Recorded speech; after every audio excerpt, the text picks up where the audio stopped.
Welcome in, Big Blue Nation, to another episode of the Cats Talk podcast. I'm your host, Cameron Johnston. He is your host, Jacob Boyers.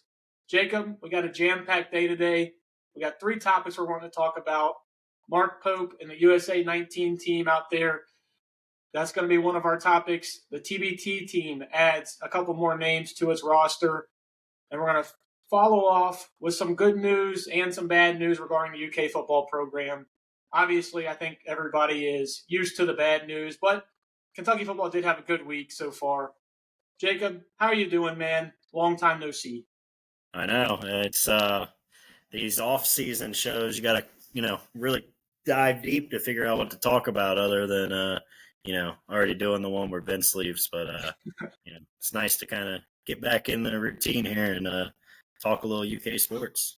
Yeah, it definitely is. I mean, let's just jump right into it. Obviously, two of our freshmen, in-state kids, Jasper Johnson and Malachi Marino, were out in Colorado trying out for the USA Under-19 team. Malachi was cut. Granted, I think they said out of an abundance of caution, they pulled him from USA team because he did have an injury. I never really got full clarity on what the injury was, but Jasper has made the final 15. Just your overall thoughts. What kind of experience do you think they're getting playing with some of the top guys in the country right now? Yeah, I mean, it's obviously, the kind of situation that makes you better. But, I mean, these guys are always kind of playing each other throughout AAU now. A lot of them have already played against each other or been teammates before. I think it's good to, Jasper's getting these extra however many weeks there with Pope and, kind of seeing Pope up and close. And but I think it's just good experience for really any of them. And then, it gives Pope an opportunity to get close to even some of these recruits he was trying to, work on for 26. Yeah, and then, you led me right into what I was going to talk about. Obviously, lots of 2026 recruits in this USA Under-19 team. Tyron Stokes, Talon Kinney, just to name a few. I mean, these are guys that Tyron has already been on campus from the city of Louisville. A guy, obviously, UK prides itself on keeping those in-state guys, those elite-level guys, keeping them home at the University of Kentucky, like Malachi and Jasper. And then Talon Kinney, I know you've mentioned, you've watched him. He's from our neck of the woods up here in Newport, Kentucky, northern Kentucky. Just in general, what kind of leg up do you think this gives Pope, just having a bunch of FaceTime with a lot of these recruits for 2026? I'm hoping it's a good one. I don't know if you remember, but, Hal did the, U19 for a little bit, and that was kind of when we took a slip in recruiting. He took it over, right in, 2019, so, it never really fully made sense to me about that, but, all the stuff like Coach K did with Team USA and then even some of the U19 stuff, it always helped them, so I would assume it's just, a personality thing, hoping the more time these guys get to talk to Pope and, learn his system, they can, really kind of gel with him. And, you mentioned it, Talon Kinney, I've been wanting that kid to play at UK since I saw him play as an 8th grader, and he was the best player on the floor. So I think it would be huge, just to kind of get that extra time. I don't think extra time is going to be a bad thing. I mean, just in that extra time, Pope's already locked in a visit for Talon to visit the University of Kentucky. He's going to be visiting Lexington the 24th and 25th. So, I mean, just in under a week, he's going to be coming to Lexington, staying a 2-day visit with them. So, I mean, just already you've seen Tyron Stokes and Talon Kinney, both guys who Tyron did make the 15 cut for the USA 19. Talon, it looks like, did not. I mean, you're talking about two guys that obviously the Kentucky roots are deep. They know Malachi. Obviously, Talon played with Jasper at Overtime Elite. Yeah. I mean, I just think this helps just build so much camaraderie between Mark Pope and Jasper Johnson and Malachi Marino, just because those guys already have, like you mentioned, that relationship together. And now that they have that relationship with Pope, it really just combines all five of them together. And I really do think it puts Kentucky in a good spot to land both of them. Obviously, money's going to talk, and I'm sure U of L is sitting there wanting both of them as well. Yeah, Talon. I mean, I'm just happy he's taking a visit. I thought Kentucky would kind of be dead in the water once he signed with Adidas.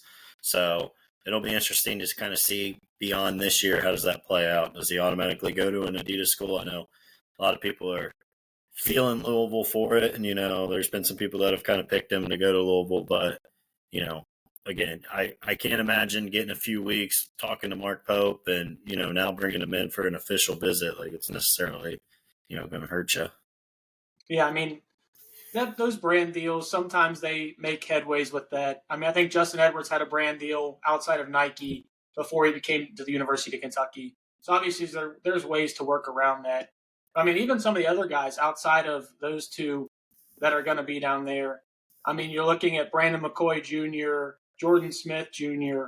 I mean, these are all Caleb Holt, all guys that are in the top 6 of 24/7 Sports recruiting class. Just getting FaceTime out there in Colorado Springs. I'm pretty sure Pope's already done with his part of helping coach out there, so he's back in Lexington with the team. But, I mean, I can't see how it's a bad thing. I don't think you've ever heard anyone say a negative word about Coach Pope, his coaching style, or his personality in general. So I just wanted to wrap up with that, say I think it's an incredible thing to have Coach out there visiting these guys. And obviously I think it's even more incredible that Jasper's made the under-19 team.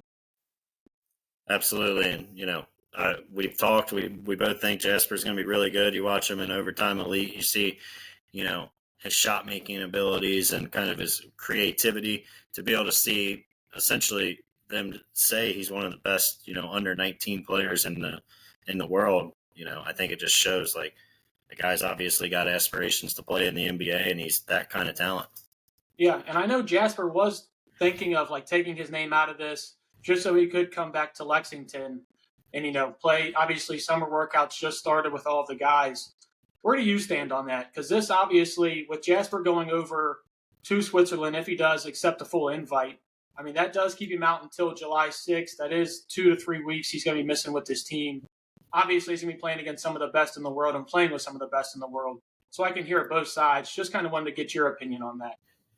Yeah, well, I think Jasper would be excited to miss Mark Pope's version of Hell Week that, Patino always put him through. And then I saw, Pope put it up on Instagram or one of those, talking about pray for these guys because, it's going to be tough. So I guess if there was a time to go over to Switzerland and play some basketball, now is it. I mean, I don't think it'll be an issue, right? Like you're missing 3-ish weeks. We see guys, a lot of times aren't fully healthy this time of year and then they, are good and gel and ready to go. I think, if he shows up 3 weeks later, it's not like it's just going to kill the chemistry of the whole team. I think if he's good enough to make that team, I think it's an experience that he should go for. Yeah, I agree with you. I mean, you never know. Basketball is such a fragile game. Obviously, I mean, think of guys like Harry Giles, had one ACL injury, was never the same after that. If you have a chance to go represent your country, I think you should be able to go and do it. And I think Coach Pope's expressed that to Jasper, that he wants them to take that opportunity if he wants it. And then obviously, his role is waiting for him in Lexington when he returns. Because if he's good enough to make the team with guys like AJ DeBonsa, Chris Sinek, I mean, Michael Brown, I mean, obviously, I got to put it up there. I mean, that kid sucks. Just kidding. He's actually pretty good. But, I mean, it's a good thing to see him out there with all these guys. Hopefully, when he comes back, hits the ground running. And speaking of, hitting the ground running, the TBT team starting to pick up some steam with some of their commits that they're getting for this team. We're going to run through. They have 8 guys already committed to play here in the upcoming weeks to represent La Familia. Jacob, first off, of the 8 guys, I'm putting you on the spot. Who's your personal favorite from their time at Kentucky? Oh, personal favorite from their time at Kentucky. For me, it's got to be Willie. I loved Willie here. One of the few guys that was here, those multiple years and had some, obviously some really great moments and memories, but a very close second is, I feel like might be your pick, and that's DeAndre Liggins. Yeah, that definitely is my pick. I mean, one of the guys came from the Billy Gillespie era, stayed through with Calipari, had to work his way into the lineup, getting those minutes that just, I mean, you knew how it worked with Cal. Some guys were in the doghouse, could never get out. Some guys were given minutes that weren't deserved. I mean, Quade Green started over Shea Gilgeous, who's about to win the NBA Finals MVP. So, I mean, stuff like that. DeAndre Liggins, the ultimate 3-and-D guy at the end of his career at the University of Kentucky. But I just wanted to kind of go through here, just name some of the guys and just give me some of your favorite moments from their Kentucky career. Let's go ahead and start with your favorite on the list, Willie Cauley-Stein. Literally, there's a lot. I don't want to steal them all from you, but You probably will. You got all the great dunks. The Florida dunk, the dunk against Cincinnati in the tournament. You got him, talking all the trash to West Virginia after they said, Kentucky's going to be 36-1 or whatever it was at the point. And then probably one of my favorite Willie moments was, he dyes his hair blonde and has the high top fade, and Cal tells him, if you're going to dye your hair like that, you better play good. And he comes out, this was his freshman year, and has like his best game of that season. And Willie was just always a character and, one of my favorite players. And you hear about all the stuff he's kind of gone through since leaving Kentucky. He's been pretty open about his addiction and, just a really dark and depressing time in his life, man. To see him be back here and be embraced by this fan base, like, it's awesome. And, when Cal left to go to Arkansas, he pretty much said, you haven't been cutting it, with Kentucky standards of the last few years, and I'm always going to be, Kentucky. Like, Cal's my guy, but I bleed blue. So I know that's a little more than one moment, but, just one of my all-time favorites. I just wanted to, touch on a lot of his great stuff. Yeah, let's leave it up to Jacob to go over here. I asked for one moment, so that way I can have some. I'll give you one moment going forward, but Willie's different. One of mine, I don't know if you remember that NCAA tournament game against Notre Dame. He locked up with Jerry and Grant from the inbound pass all the way into the corner, contested that three. What big guy, 7-footer, is running the length of the court with Jerry and Grant was having such a great postseason then too, was basically Notre Dame's entire team. What 7-footer is running the length of the court stride for stride, not fouling, getting a hand up in a contested three? And I really think that play just, you mentioned it, outside of like the Florida dunks like that, just showed what Willie was really all about throughout his Kentucky tenure. That dunk against Cincinnati, I don't think that guy ever played basketball again. I think he walked straight to the team bus and, didn't even bother coming out. Yeah, as a guy who works over in Ohio, I spend a good amount of time in the Clifton area. That's the whole reason to leave Cincinnati in general as well. Clifton area sucks. I'm sure he probably just moved on to bigger and better schools after that. That, and then it's not a moment, but, every time they show the picture of where, we held UCLA to 7 first half points, it's Willie and Carl with their arms around each other. And I just think about them, blocking every shot collectively. Like one of the two was sending it back. So many great Willie moments. One of my all-time favorites. Yeah, I'm right there with you. Obviously, one of Cal's, longest tenured players, stayed throughout his junior year. Obviously, saw a lot of first year he goes to the NIT, second year the national championship game, and then the Final Four. Obviously, never was able, collect that national championship trophy, but Willie was obviously a big part of all three of those teams. And, speaking of somebody who was a really big part of that 2012 national championship team, the best shooter on that team without a doubt, Deron Lamb. We obviously don't win number 8 without him. Huge part of both teams that he was a part of. Give me some of your best moments from Deron Lamb's Kentucky tenure. Oh, man. Deron, just another one. Team no sleep, baby. He was the main guy, started the 3 goggles. And one of the more impressive jumps from like a freshman year to a sophomore year. And it's not necessarily as bad as freshman year. And, obviously the game's a little easier with Anthony Davis. But like Deron Lamb, one of the most automatic shooters in Kentucky history. I don't know if there's anybody with an open corner 3 I would trust more than Deron. As far as like a particular moment, just his performance in that national championship game, it was. I'll let you go first on the next one, but yeah, what more can you say other than Deron? Like, I can picture him now running down the court on that green floor in New Orleans, holding up the 3 goggles after banging one in. Yeah, I don't know why. One of the things, this was like early in my childhood and early into like my Facebook tenure. I just remember pregame, him and Terrence Jones had like a selfie in the bathroom with the full uniforms on before like every game. That's why we unveiled those gray on gray jerseys that year.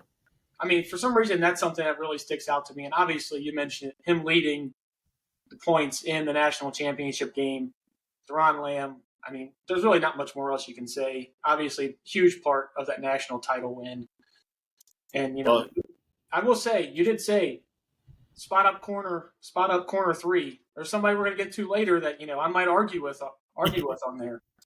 well, let's go. I keep stealing your thunder, so why don't we talk about your favorite player, DeAndre Liggins, and you give me your favorite Liggins moment. I mean, there's too many DeAndre Liggins moments. I mean, that was my guy. Obviously, came in with Billy Gillispie. Just for doing that, you get a little couple extra brownie points with me. Sticking through the Gillespie era, all of whatever was going on. I mean, there's more like quote scandals with Billy Gillispie of what. I mean, we won't even get into it. The guy, we all know it's been too much, but that UNC game, that corner three that he hit. I mean, I bought those Jordan shoes immediately after that he hit in that game. And I know DeAndre Liggins is a personal favorite of yours. And if Willie probably wasn't on this list, he was probably your number one guy. So give me one that sticks out here for DeAndre Liggins. Yeah, so I mean, same moment, but not him hitting the three. I think it's afterwards when UNC calls the timeout, and you got Cal giving him like the finger to come over, and then just gives him a big hug and kisses him on the forehead. Like DeAndre Liggins was just the prototypical Cal forward, right? Like not the greatest shooter in the world, but can knock him down if he's open. But his defense and ability to get to the rim just fit with everything. And then we talk about guys that like NIL, I think, would have benefited. Liggins was one of those. If you remember, he left after his junior year because he was having a kid. Like, he could have, I don't know how much his NBA career earnings was, but it couldn't have been very much, in terms of what he could have made an extra year here in Kentucky. So that's kind of what I think about when I think of Liggins. Yeah, and I'm just thinking about it. How many of these guys do you think might have thrived a little bit more in this Mark Pope current era system that we have? Like, especially Deron Lamb. Could you imagine him in the amount of threes that he'd be getting up in this Pope system? I mean, same with Liggins, that lockdown on-ball defender and the ability to spot up in the corner like a guy we're going to mention later. I mean, could you imagine just this team, even just the 8 that we're going to list off, under Coach Pope instead of Calipari, who's going to sit you after missing 1 or 2 threes? Yeah, I mean, I would say Liggins performed pretty well under Cal, but I will say, like, imagine, like, having Liggins on that team last year. You need a guy on the perimeter that can just go down. Like, imagine Liggins, Ortega, and Lamont. Like, that's – your not very good defense, I think, takes a very significant jump under, by adding DeAndre Liggins. But, yeah, as far as Deron, I don't know if you remember, him and Marcus Teague did that interview with KSR probably like a year and a half ago, shortly after Pope was hired, and they just kind of like they asked Deron that exact question, and he just laughed. He's like, I would have shot every ball I touched. Yeah, man, I would have loved to have seen it. Obviously, I don't think I would have liked to have seen Marcus Teague in this system if we're going to mention two of them. But yeah, I mean, seeing Deron in that system, and even like DeAndre Liggins. I mean, you kind of brought it up there. I mean, the player comp, Otega Owe. I mean, it's kind of right there. I do think DeAndre Liggins was a better shooter and a better defender, but I do think Otega was able to get more shots, with the ball in his hands. So a little bit of give and take there, but size, speed, athleticism, portfolio, I do think they matched up pretty well together. All right, let's go ahead and move on. Obviously, I mean, the Harrison twins. I mean, that's really all you got to say. Both of them. Obviously, a flood of memories come back for both of them. I mean, Aaron, we all know what they are. Yep. The shot against Michigan, the shot against Wisconsin. Obviously, those are the two that everybody are going to bring up. But let's go ahead and let's focus on Andrew Harrison. What is one of your favorite moments from Andrew Harrison in the blue and white? Well, if you remember, he played great in that Notre Dame game. Another game where you talked about, I mean, we damn near lost in the Elite Eight that year to Notre Dame, but Andrew Harrison played probably outside of Carl the second best, game on that team. And so I kind of think of that memory from him. Of the two, just in general, I'll just say, like, two of the most, I think, overly abused UK players by fans. Yeah. Like, the most criticism. I mean, national championship game, a 38-1 season where they were like your primary dominated backcourt, and just to kind of see the disrespect they took a lot. I don't feel like they ever really felt loved by UK, so it's made me happy the last 2 years that they've come back for this tournament, played on this team where they could, especially Andrew. I think Andrew got it significantly worse. It Yep. makes me happy to see like he gets kind of that fan love now. Yeah, and the weird thing is they did like polar opposites. In 2013, 2014, Andrew Harrison had a great postseason run, while Aaron really didn't help too much out. And you get back the following year, obviously the whole tide's flipped. But just mentioning like the 2014, 2015, I think why fans were so hard on the Harrison twins was because of what eventually happened. Obviously, Devin Booker, multi-time All-Star, was coming off the bench. And then the very next year, Tyler Ulis wins SEC Player of the Year. So obviously, that's the reason. Hindsight shows it a little bit. I do know, obviously, I'm going to have to give a shout out here. My dad was all over it in the Wisconsin game to get Ulis out there. Unfortunately, Andrew Harrison was struggling a little defensively. That was probably his worst game of that tournament run. Unfortunately, I do think that gets held over both of their heads a little too much. So, like you mentioned, it's really good to see him coming back and feeling comfortable in Lexington. Yeah, and I agree, but and then I always think back to that Wisconsin game, and everybody, talks about how it should have been Ulis and Booker. I don't know if anybody remembers watching that game, but like Devin Booker could not guard in that. Yeah, game. that's why I didn't mention putting Devin in there. Yeah, there's a lot that say that, and I understand maybe an argument for Ulis, but that's one of the few times I did really agree with Cal, like playing his guy, like they got you here. They had you in the national championship a year ago. Yeah, I don't know. Maybe I still think he probably lose if. I think it was more of just the coaching of taking the air out of the ball versus who you had on the floor at the time. So I do think they had a lot of unfair criticisms, especially kind of that particular Wisconsin game. I think it was more on Cal versus those two guys. Yeah. Or how about you feed the number one pick in the NBA draft? Wow. You could have just stopped by feeding him the ball instead of stop giving it to him. Or, hey, how about this? This guy competed in an NBA three-point contest. Let him step outside and shoot the ball. You saw how it worked for Frank Kaminsky, and he's obviously nowhere near the talent that Karl Anthony Towns was. That team is still grinds my gears to the day. You can tell how the voice is getting a little louder, the face is getting a little bit more red. I'll tell you what, that was the start for me of the decline of Coach Cal. Obviously, we still had some good teams after, but boy, my blood still boils from that game.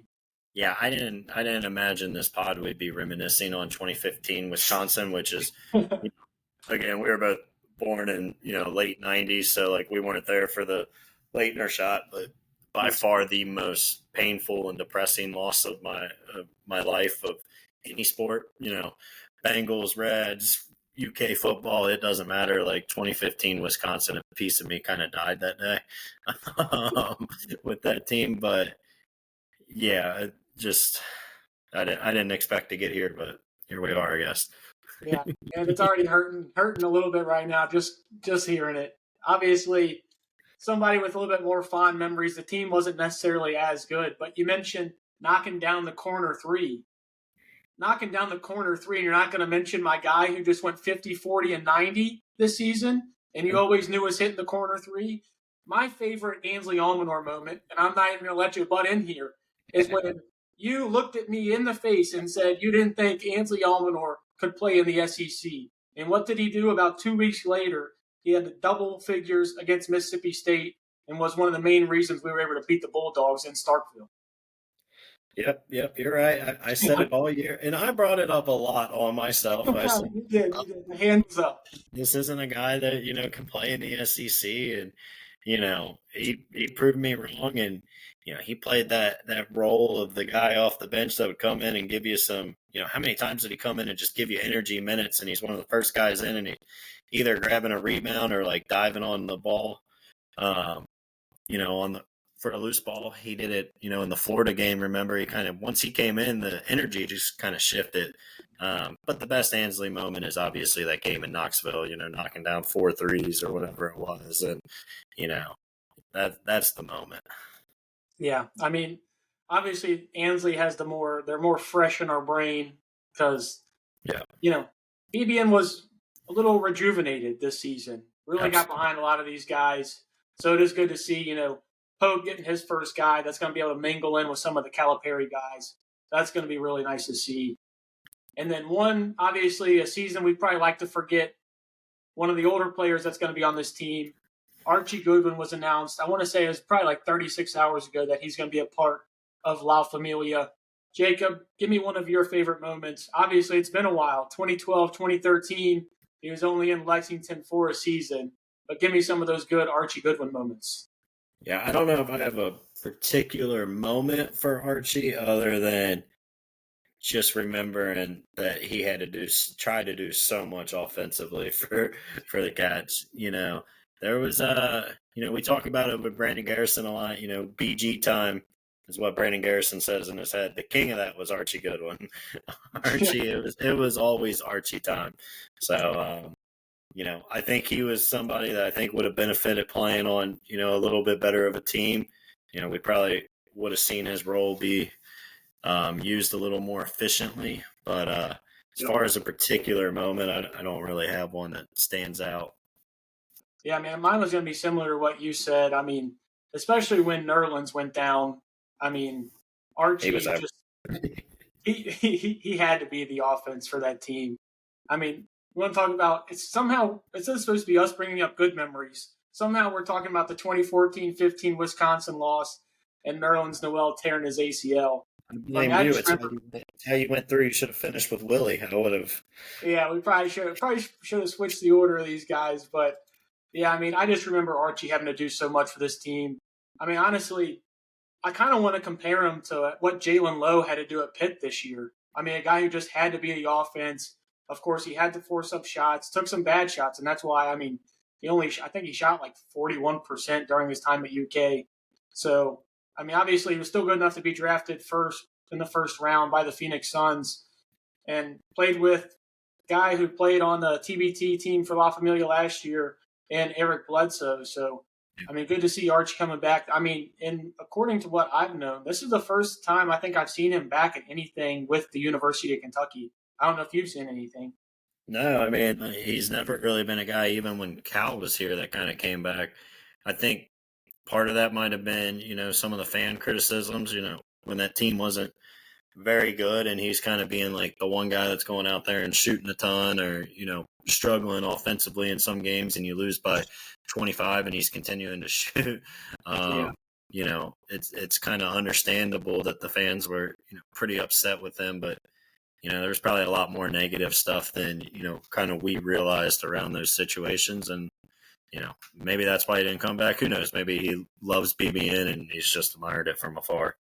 Yeah. I mean, also, he's probably just now wrapping up what is his professional career. Obviously, I think he played 6, 7 years in the NBA and the G League. He's probably making his way around, the European tour as well. So good to see Archie Goodwin back in the blue and white.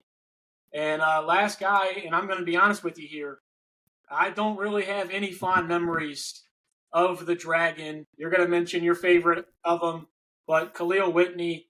I mean, I remember him leaving like mid-season. There was all those weird rumors about it going on.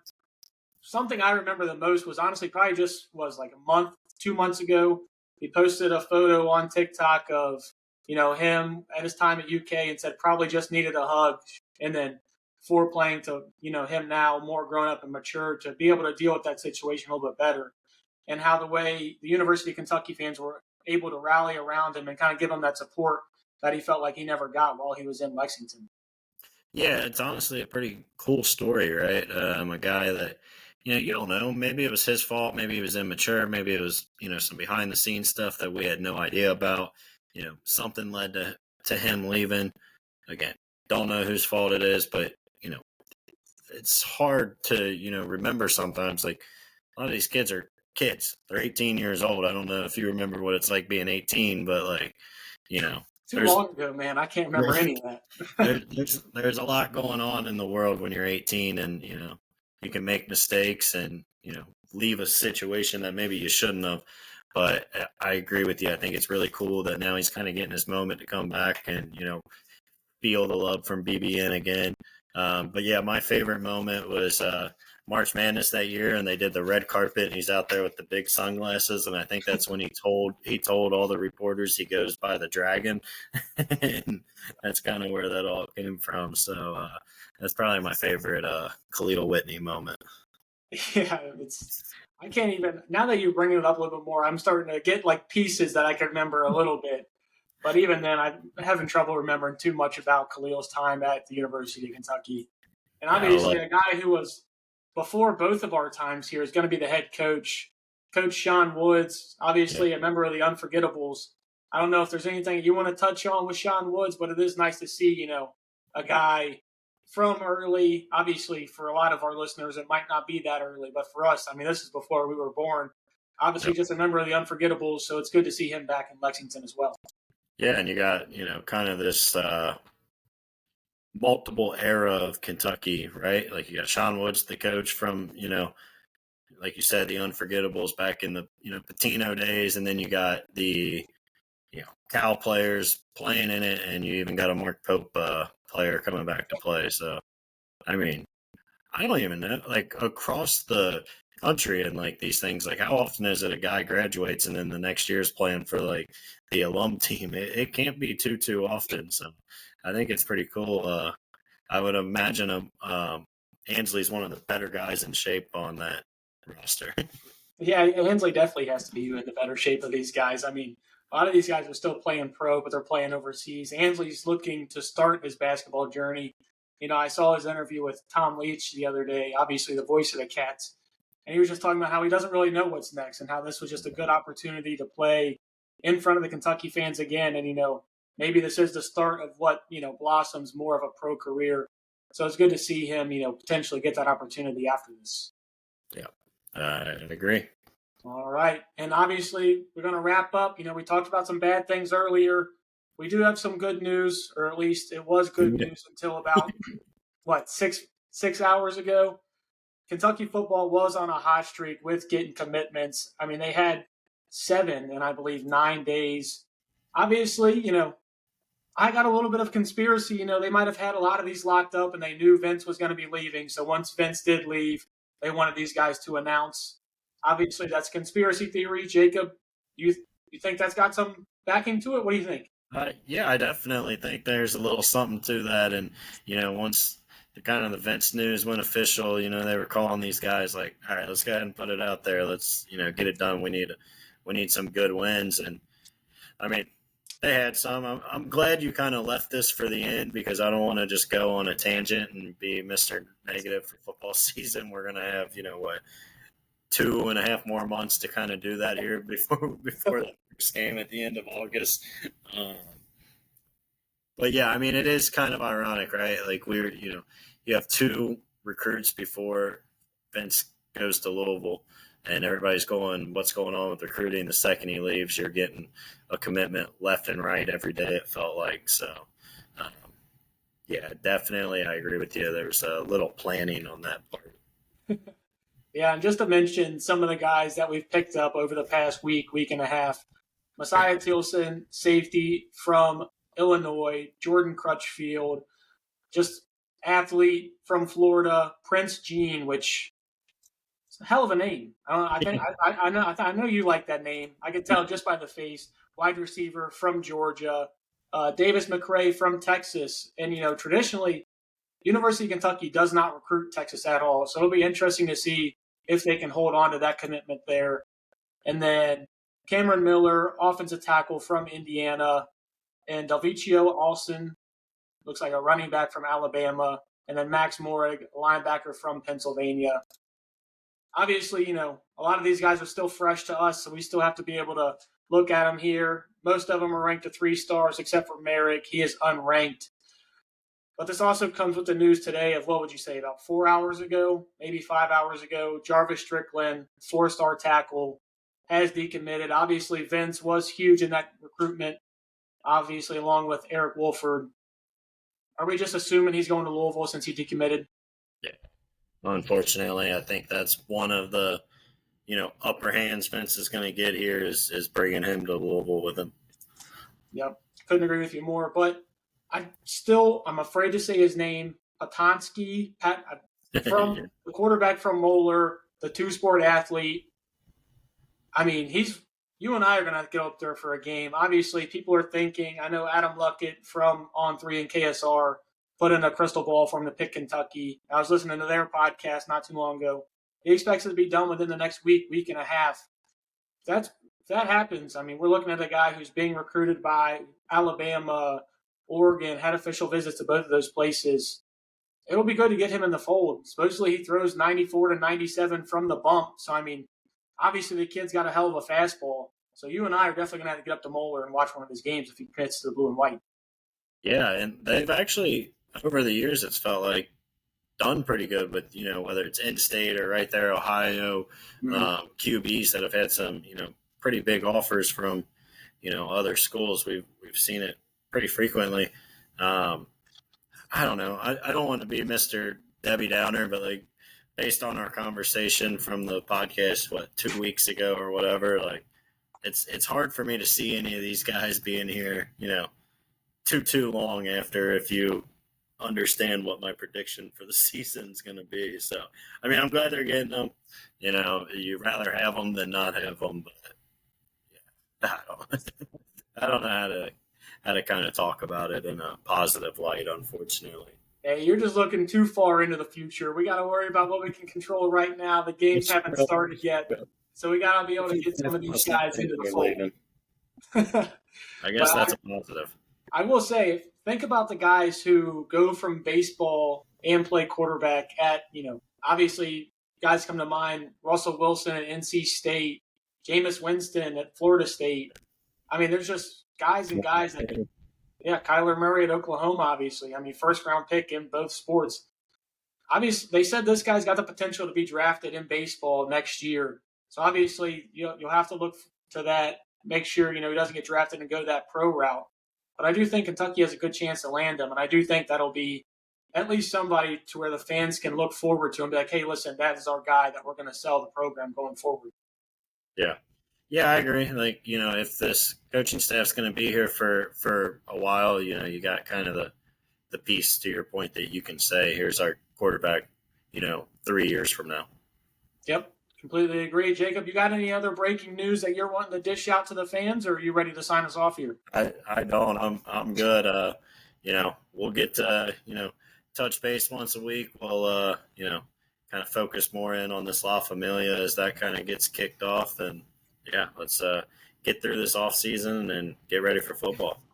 All right, BBN. So going forward, probably going to be doing once a week podcast on Thursday afternoons.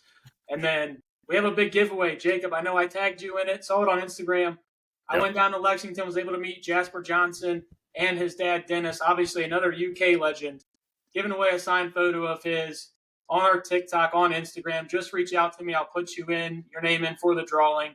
We're going to give that away on Thursday, July 3rd. Put all the names in a spinner, a real randomizer, and pick one lucky fan to do it. But follow us on TikTok, Instagram. Jacob's doing a good job over there on X, getting the news out and on time. But with that being said, that's all I got, Cats fans. Go Big Blue. Go Big Blue.